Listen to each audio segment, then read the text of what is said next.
Wizards of Waverly Place, the movie, is an absolute joy. I absolutely love this. Before I go any further, I will say that my perspective may be different to, I guess, the average viewer of the film.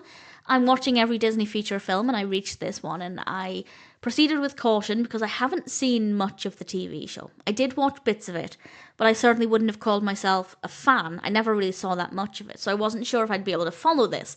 And I can confirm that if, like me, you don't know that much about the TV show, you can follow this absolutely no problem. I'm willing to admit the experience might be stronger if I had that background knowledge, if I had a stronger emotional connection with the characters, but I loved this. I thought this was brilliant, and it genuinely makes me want to watch the show, which I might get round to doing. This was released in 2009. It's directed by Lev L, Spiro, written by Dan Berendsen, with a cast including Selena Gomez, David Henrie, Jake T. Austin, Jennifer Stone, and various others. And it's about a wizard family. Alex, a wizard, is forced to go on a family vacation. And while she's there, she wants to cast a spell to make her parents let her do what she wants just for a little bit so she can try and have a good time. But as you can imagine, it goes wrong and it affects the entire family dynamic. And she and her brothers have to work together to try and solve the problem and put her family back the way it was.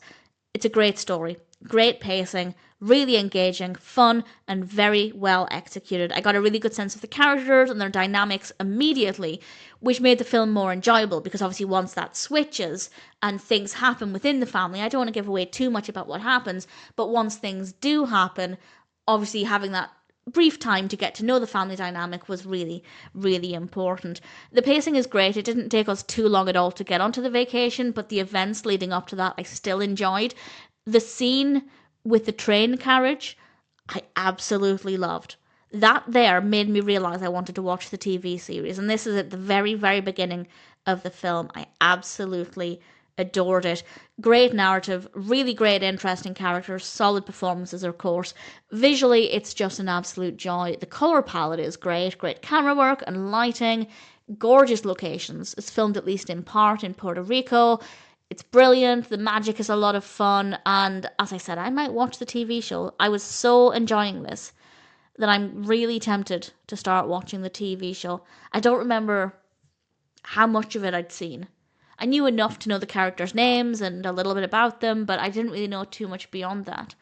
And this film has made me very, very curious. So if, like me, you don't really know the TV show very well, but you're curious, I'd say this film could be a great place to start. It's easy to follow, the characters are great, it's tremendous fun, I have no complaints. Obviously, if you already have an emotional connection with the characters, you might feel differently, but from my perspective, I thought it was a tremendous experience, and needless to say, I'm very happy to recommend it.